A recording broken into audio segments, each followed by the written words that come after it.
Hello, and welcome to another episode of the Tell Not Show. As always, we're your hosts. We have the wonderful and fabulous Kirsha Fox. She's author of the Deception and Justice series, homeschooling mom of 4, avid reader, and gamer. And this is my co-host, Julia J.K. Allen, editor, author, and author coach. She's a fantasy and horror author who loves to put magic in everything. Thank you so much for joining us. Dirk Biesinger brings the world of Boreas and its tribes to life with his writing. Much of his materials, snippets, concepts, and details have been collected over the course of about 20 years. The idea has always been a multimedia experience. The book series is the start of all of that. Welcome, Dirk. Thank you for having me. Yes, we're very pleased to have you.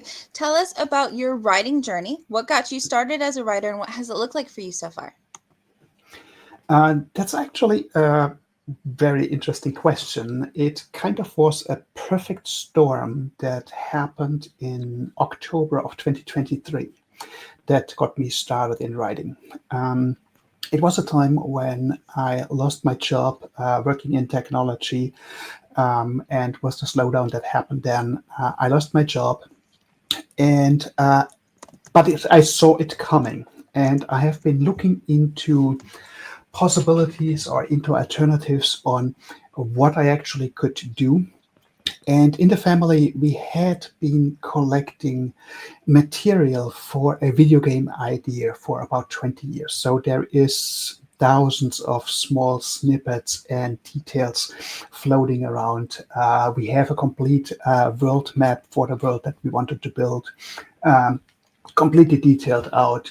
It's actually hanging right here in my office on the wall. It's a 6x4 map that of that world, and it's completely full with all the details.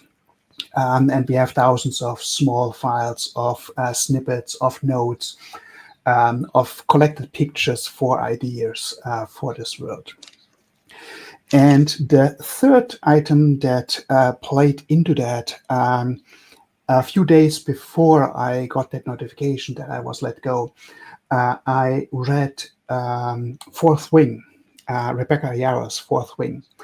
And I was surprised that a book of this quality, and I'm not talking about the writing or the premise of the story, but just the details of how it is actually executed, the inconsistencies in the details, the contradictions in the details, how a story of this quality could have this kind of a hype, could have this kind of a success.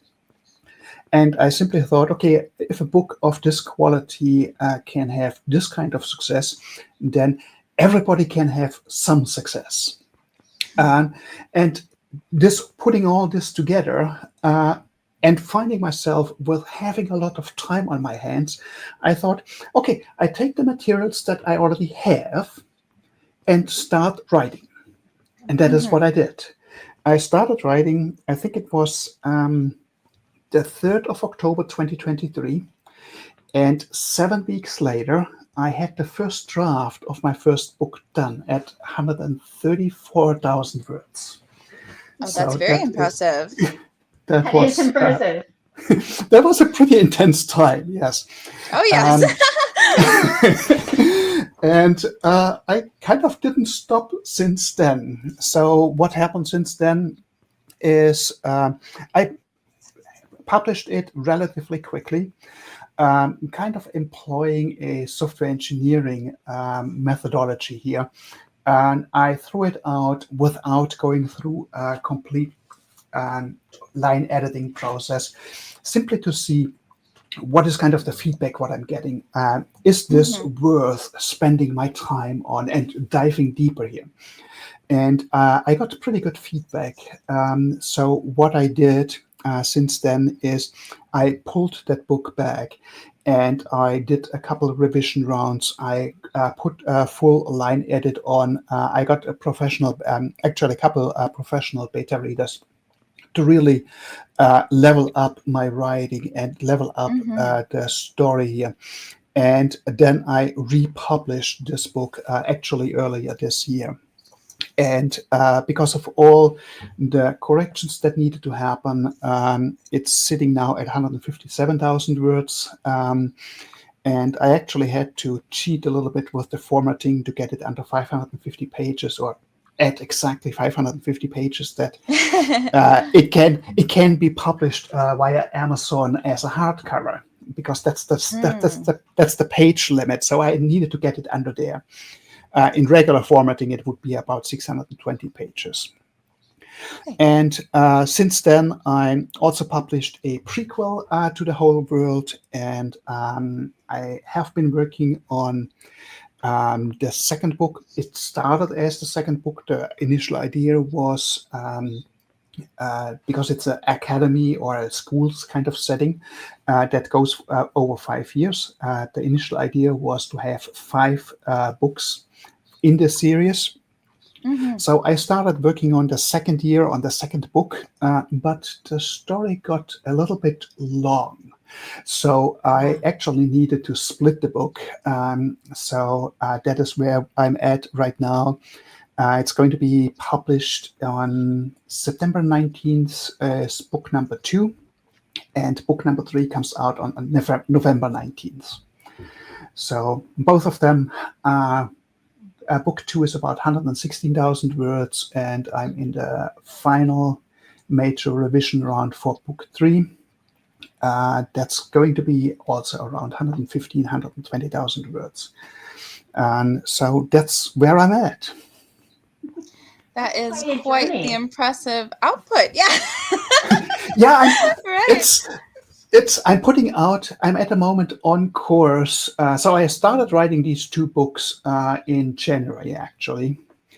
And I'm at the moment at a level where I'm putting out about completely published. So start writing to having it published to close to 1,000 pages per year. Wow, that's amazing. That's really impressive. Yeah. It's a Love lot. that. Yes, it is. It is a lot, but like kudos, you're doing the hard thing and you're doing it well. I can see like how you kind of approach it from like that engineering, analytical, like logical side of things, but it's working for you so well. So like that's great, because like so many people want to get a book out, but they really struggle with actually doing it. Yes, I think that's one of the really important parts, not to overthink it. So Yes. it's actually how I'm approaching it. Yes, I'm very analytical. I work with a lot of data in the professional life, and so the writing I actually let it go wild to a certain degree. So the outline that I'm putting together for a book is kind of a schedule of what are the important dates, what are the important sequences that everything is coming together. That because my stories always have multiple timelines actually running, so everything is going forward. It's all a continuous timeline, but the story arcs, there's a lot of overlapping story arcs that are happening at the same time and are complementing each other. So to get that together, I'm putting together a kind of a timetable or a timeline there. And then I let my characters loose on the page and they take me on a trip. So Oh yes, no, that's so fun when it organically kind of unfolds for you. Yeah. Yes. So you make a very carefully detailed outline, and then your characters just do whatever they want. That's basically sums up writing, doesn't it? Oh yeah, they're going havoc. Yes. But I feel like the best stories come from that kind of like freeing your characters to do what they really should be doing, rather than trying to control every little detail. Yeah. So why don't we jump into the question about writing process? How do we go from idea to then finished manuscript? So I'm outlining. So typically, if I'm doing an outline for a book, it's probably around somewhere between 2,500 and 5,000 words is my outline, where I have together the individual story arcs that I have, and then I'm putting them into dates And these are kind of anchor points that I'm using to actually define. My books are all multi-POV, and so those anchor points then give me at a given time which POV actually needs to be in charge of the story, so to speak. And it also helps me to actually develop the story arc throughout the year of the book, or the year that I'm writing, I should say. Now that Yeah. I know that I have to split the years into two books. And going from there, I am letting the first draft, I let it relatively wildly free flow. So the first draft is not very polished. It's not a book or a story that you could easily read. But it gets the maturity of the skeleton onto the page. So this also means that my books grow after a first draft. The first draft is very rough and it's very fast. When I'm drafting, I'm writing at 3,500 words per day. So that is about 20,000 words per week what I'm putting down on the page when I'm doing a first draft. So it's very quick. And then I go through 2 revisions. Everything is electronic at this point still, going actually through the story and flushing it out a little bit, and making notes or taking notes down of what I need to double check at other points in the story. I also should say that I have quite a number of documents on the site, or documentation on the site. It's a pretty complex world that I'm working with. So there is multiple documents. I would say it's about close to 200 pages of notes on the site that I already have just for all the details, and that everything works out. And then after those 2 revisions, I give it to the wife for the alpha reading. It's not very polished at this time still, but it's a story that you actually can follow and can read. And then with the feedback of the wife, I'm going through another revision round, possibly 2 revision rounds. One is more technical, the other is more the storyline. And then it's going out to beta readers. I have an established cohort of beta readers that I trust very much.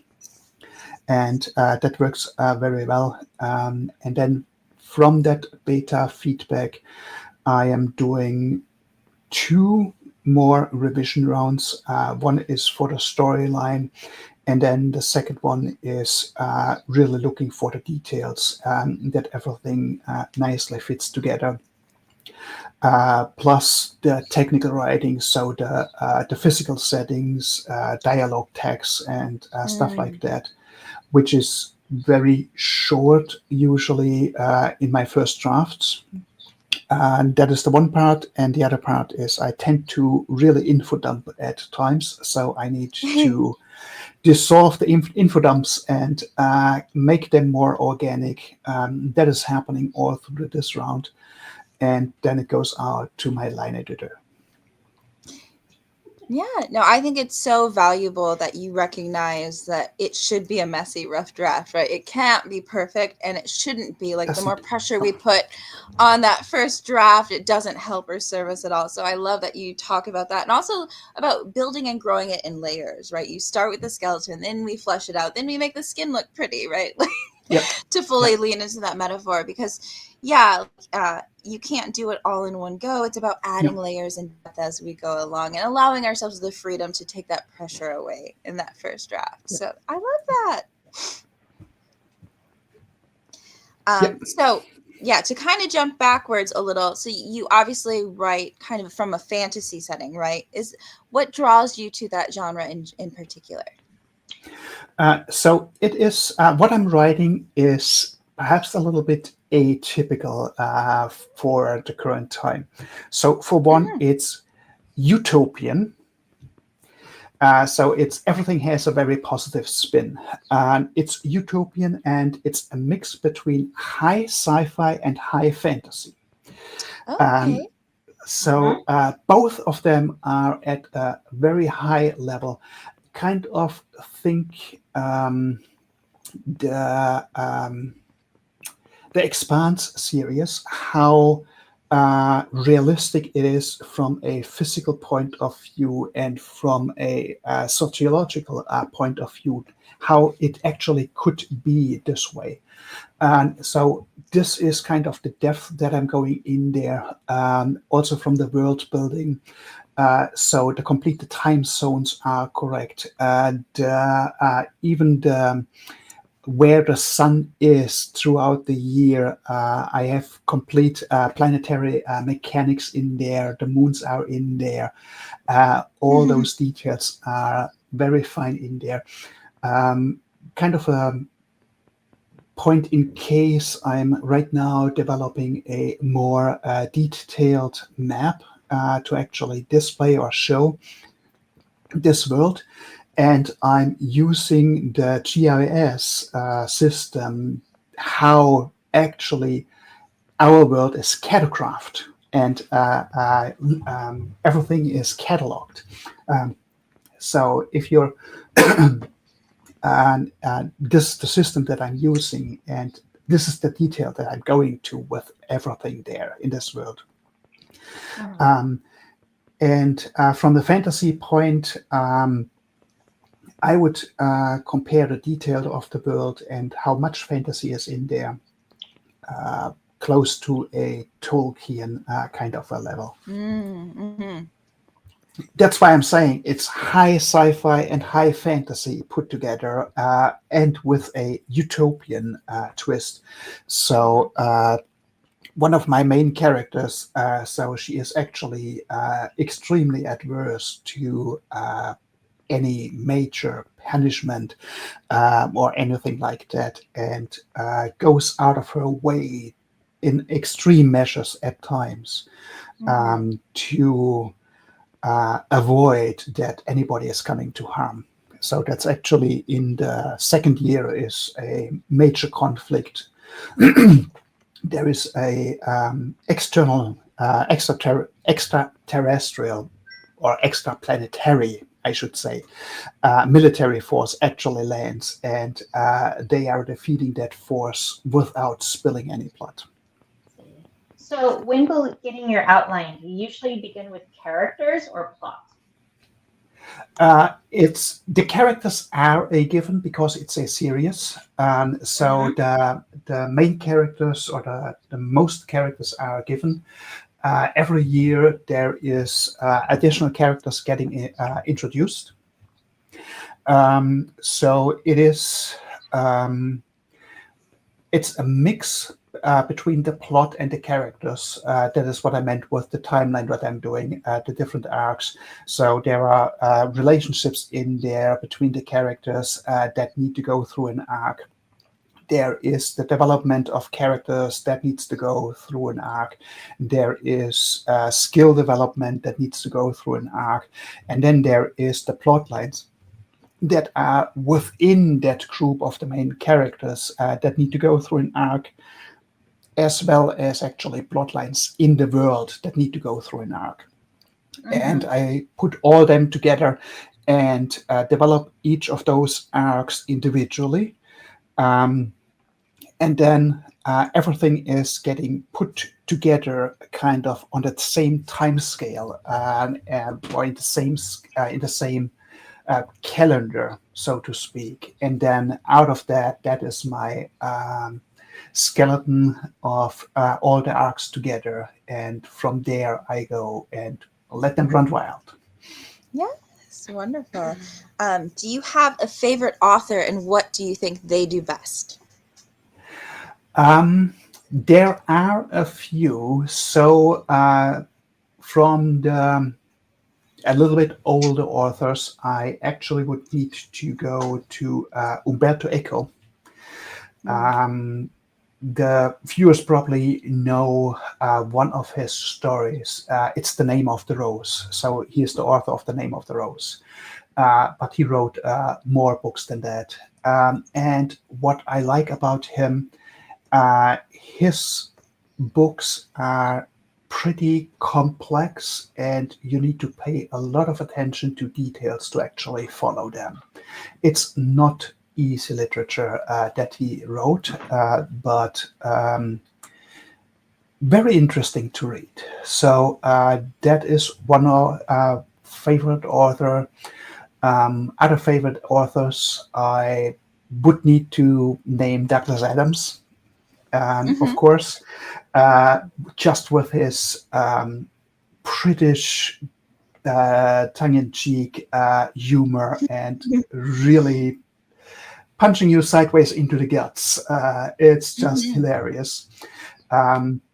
I don't have that kind of humor. That's why I'm not attempting it in my writing, but it worked for him so well, and he was so good with it.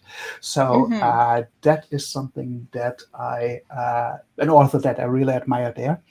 And more modern ones, I would need to go with Brandon Sanderson. For one, he is having a crazy output. And what I really like about him is his very thought through world building. So that resonates with me. That's what I like. Yeah, I really enjoyed. I didn't read the whole series, but the first 3 books, like the Mists of Avalon, that trilogy by him, I really enjoyed, and I've read a couple other Brandon Sanderson books that are very fun. The way he approaches like magic systems and stuff. Yeah, it's great. I relate with the like loving humorous writing, but like really struggling to hit that, because like humor I feel like is the hardest writing to do. Of like, and then you got to wait forever to see if the joke even pays off, right? Yes. That is one part that is really hard, and then also the relationship kind of development that just needs to be very specific from 2 points of view. So actually switching between those two, that takes a lot of finesse and a lot of you can't rush it. You need to spend the time on there and polish it.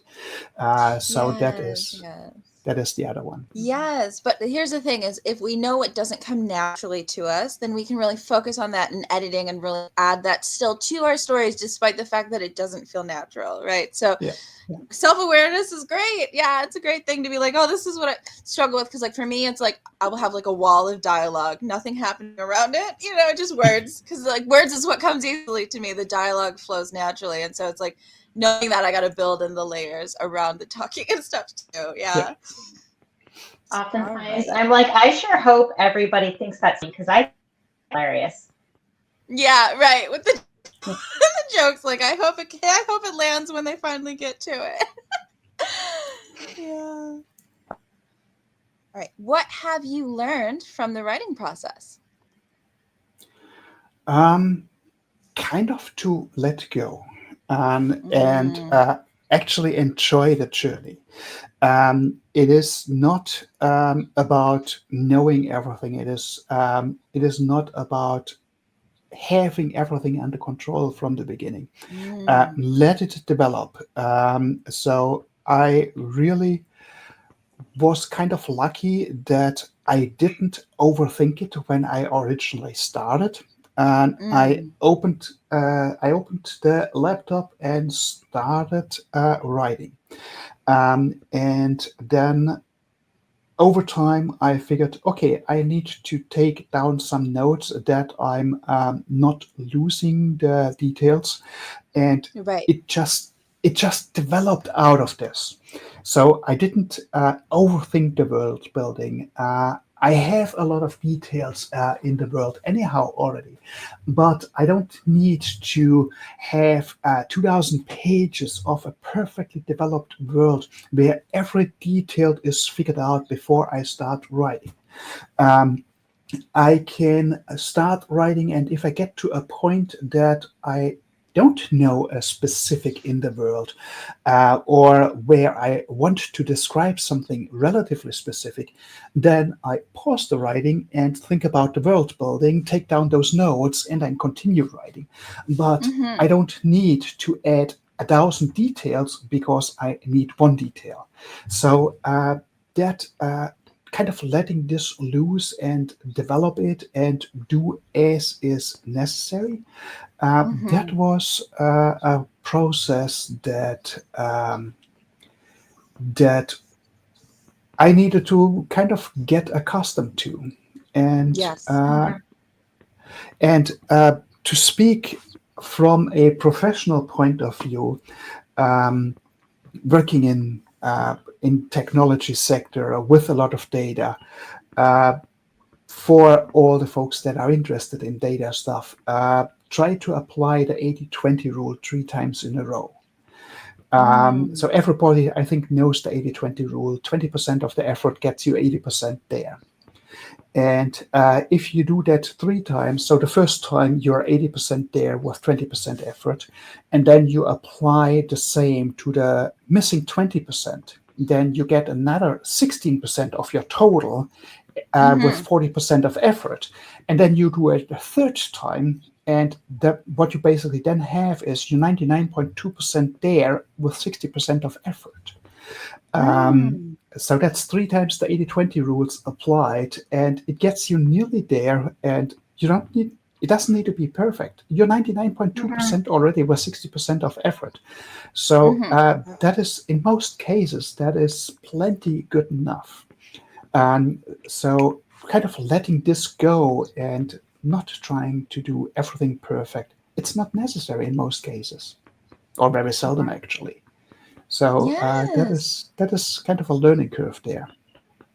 No, I love that perspective, because it's like a lot of times we use world building or like perfect planning, perfect plotting as a way of like procrastinating writing, because it's so important for us to get it right. You know what I mean? But it's like, it's a way of procrastinating.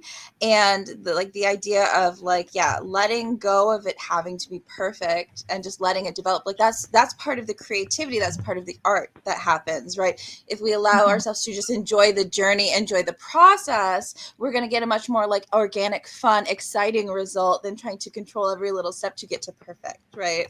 So I love that perspective, the 80-20 rule. I've always heard 80-20 as far as like marketing goes, of like 80% fun content and engagement, and then 20% sales. But I love that perspective of like how much effort to put in to get good results.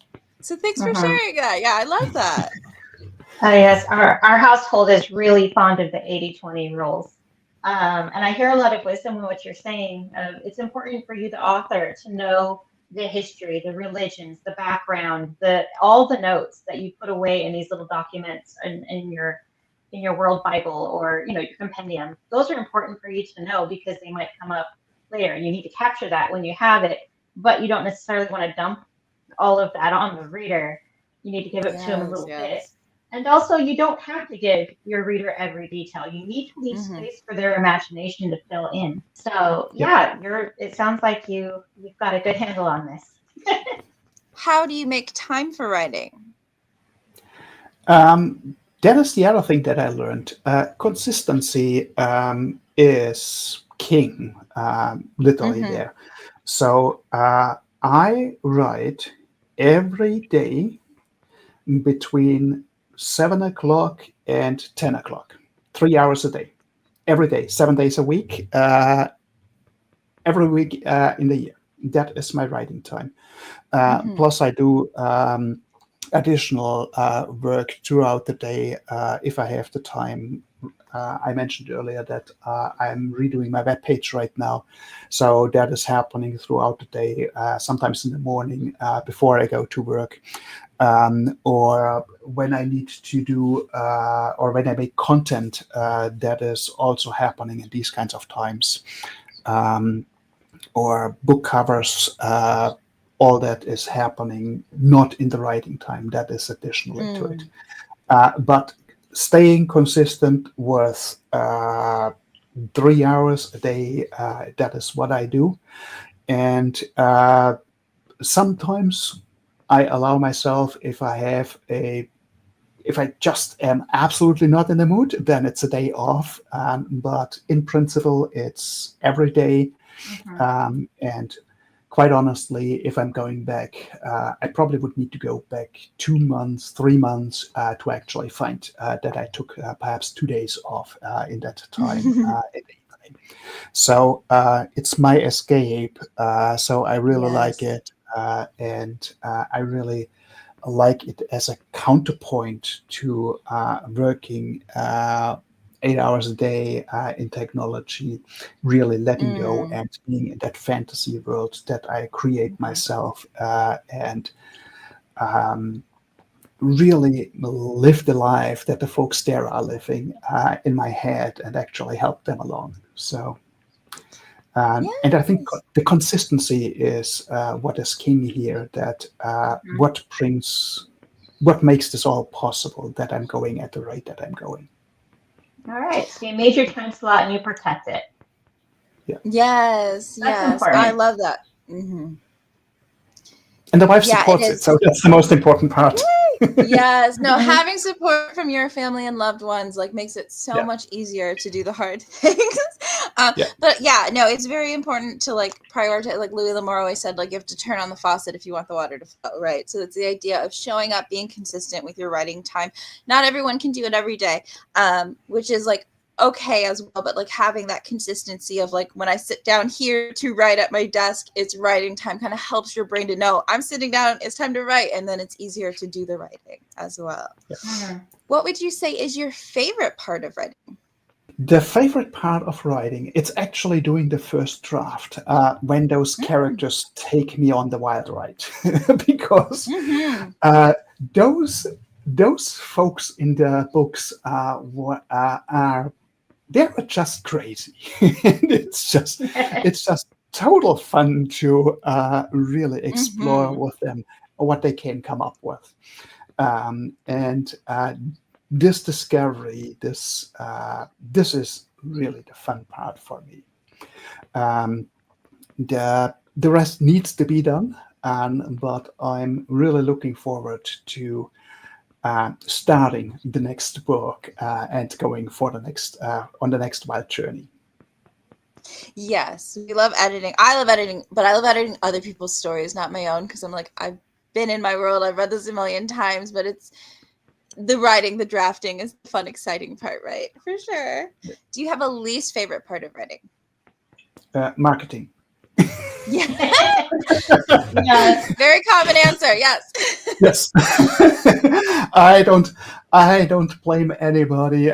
Typically writers, I'm not saying everybody, but most writers that I encountered are pretty introvert folks, and Mm. the marketing part, you need to be so extrovert, and it's it just doesn't come to me naturally. Mm-hmm. So it's not something that is fun to do. It's something that needs to be done, but not something that I think if I would be able to sell enough books that I have enough revenue generated out of it, I that actually would be one of my first hires, to actually have somebody professionally doing the marketing. Right. Yes. So Yes. Mhm. I think that's a dream for a lot of a lot yes, of us.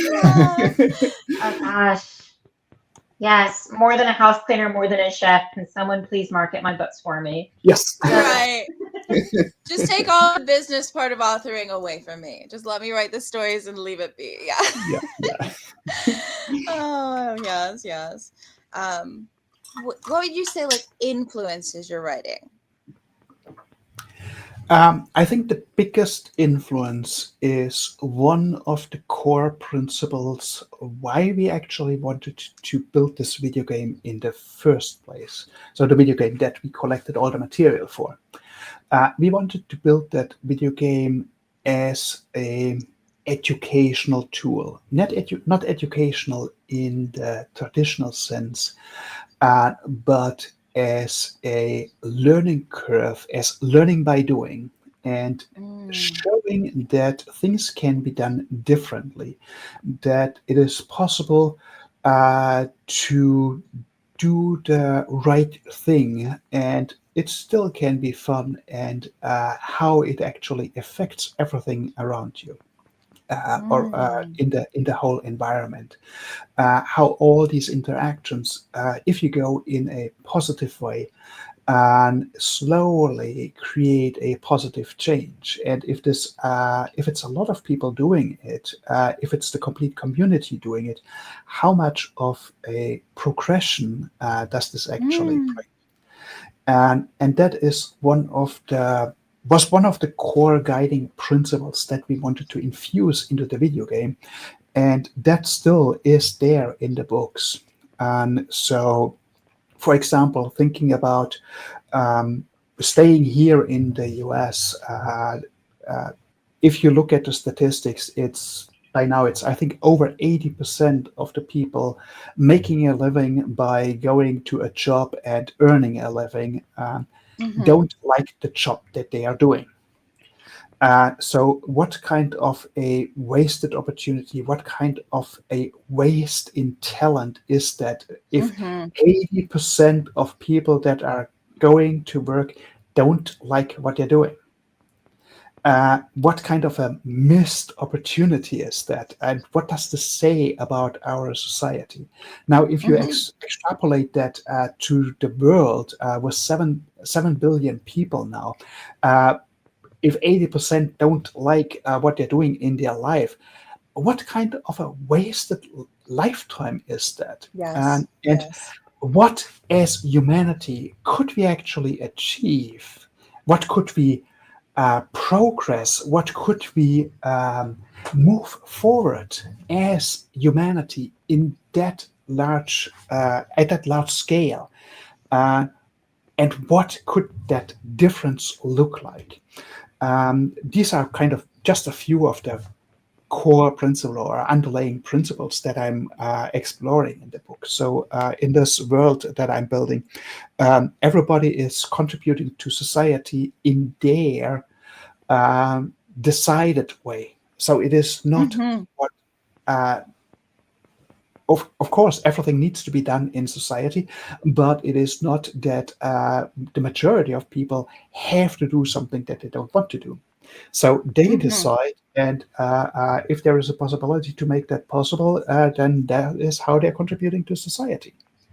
Mhm, mhm. No, I love that message.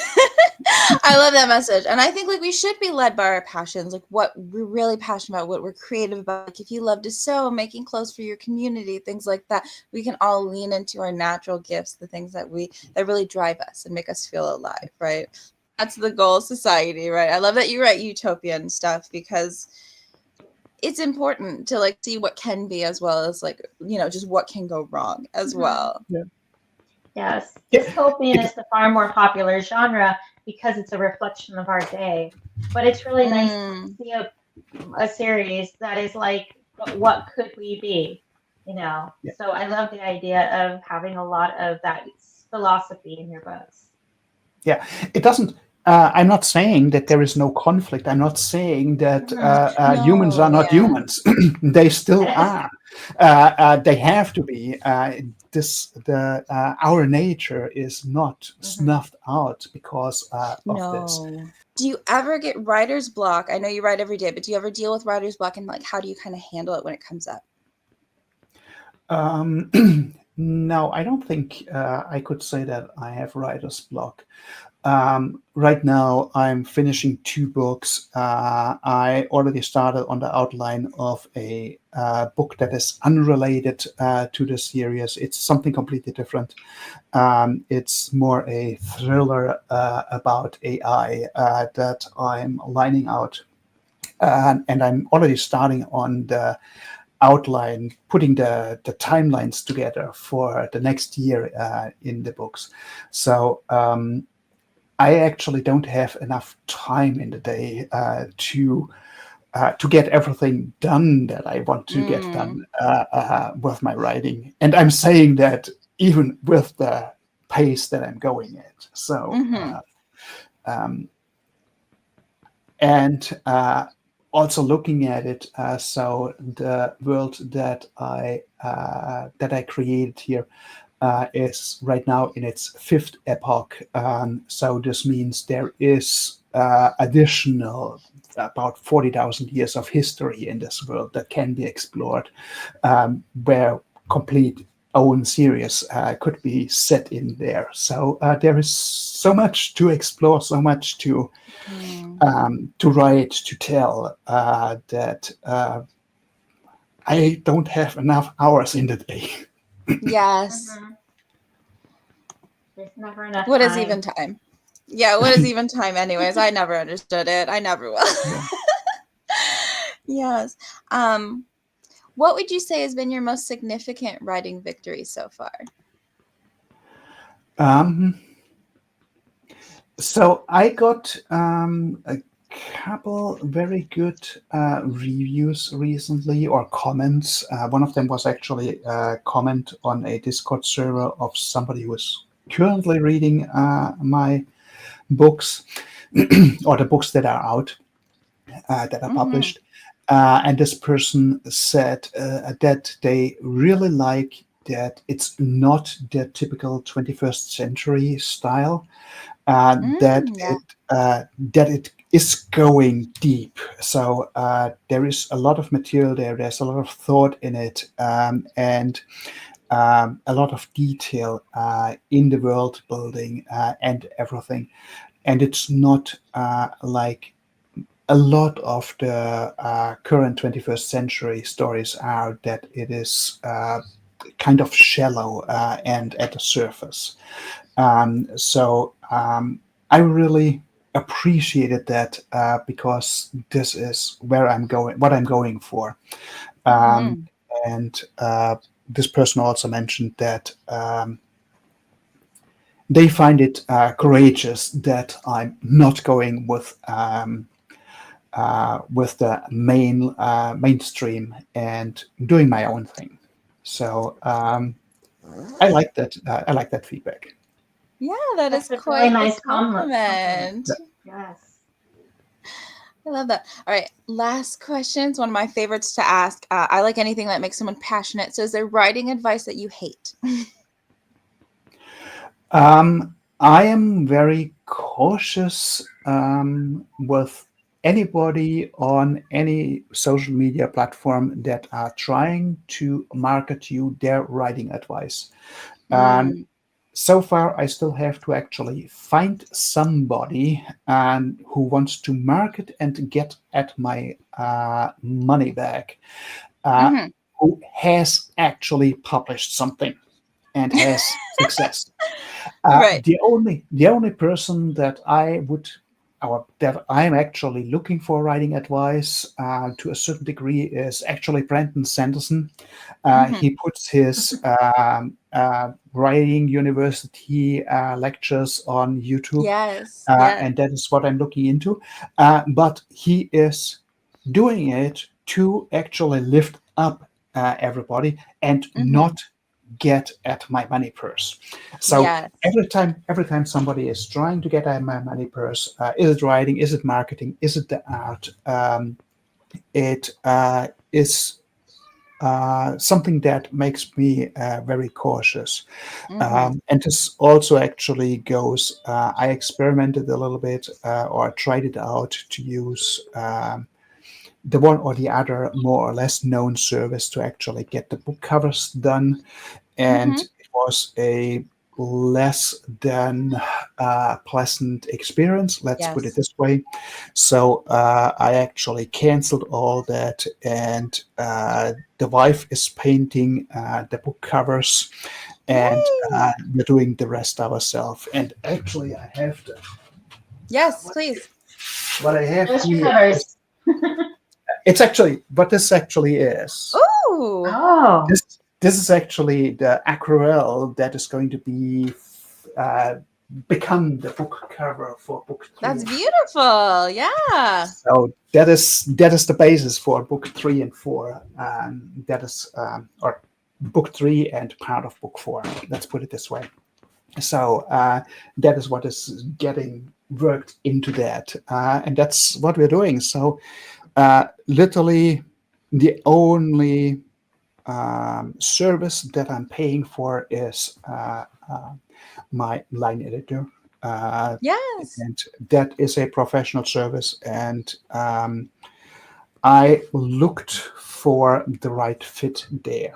Mm-hmm. But that is something that I can't do myself. And I think it's, I owe that to the readers to have that kind of a professional Yes. service in the book, Mhm. to really have that kind of a fine combed review there. Oh yeah. No, it's great to know when to delegate, right? Like for me, formatting is not my thing ever, never will be. I'm happy to pay someone else to do that. But like also, I love that you are letting your wife help with the process of the cover making, because like we all are told that like you have to have the perfect cover to get sales, but like I actually find covers that are like authentic, genuine, made organically like that to be much more interesting than just someone throwing images together in a cover, professional or not. Like I like those quirky covers, you know what I mean? I like those little touches that show like I care about this, it was made by somebody, you know what I mean? Like I love those Mhm. They're made artistic with love. choices. Yes, rather Yes. than And I feel like perfection. it shines through in a way, you know what I mean, when it is. And like I actually thought your background was like just like a background, but like I see it's a painting now, isn't it? Yeah, It's It's beautiful. Yeah, I love beautiful. that. But it's like, it's I thought it was like okay. it's Oh, Oh, it's the I cover. It's love the okay. that. cover of the first book. No, that's so beautiful because like it actually is like so well done. Like I thought it was just like a background on your, you know what I mean, on Yeah. like your computer. Like, but it's beautiful. Yeah. No, that's great. I love it. Yeah. So that's the picture of the first book, and uh, these covers, the wife paints these covers specific for the book Mm-hmm. after actually she read it the first time. So she knows what all the storyline and everything is, and Right. out of that comes her inspiration to paint those No. covers. That So vibe. they Oh, are that's beautiful. related to the book or are inspired by the book. Right. You'll never find another, like, even if they're a professional cover artist, they'll never be able to capture it so well, I feel like, as your wife can, They just from don't read, reading the story organically. yeah, Yeah. yeah, they don't read the book. So how can Yes, they do a exactly. professional Yeah. cover related to the book if they don't know the book, if they don't Yes. understand the book? Yes. Oh, that's beautiful touch. I think that you're adding to your stories that way. So I love that. Yeah. So now's the perfect time. Show your covers, talk about your book, share your socials. Where can our audience find out more about you and your books online? Okay, so this is the first book, book number 1, Discovery of Dragons, first book of the Boreas Tribes saga. Um, at the moment on Amazon, I am preparing to go white with it. This is Xavier of Shemaine. It's a prequel to the Boreas Tribes saga. Um, it's this one is available on KU and on Amazon at the moment. I am also preparing to go white with the distribution of it. All of them are available as ebook, paperback, and hardcover. And book 2 of the saga will be released September 19th, and book 3 will be released November 19th. So 2 more books coming Exciting. out this year.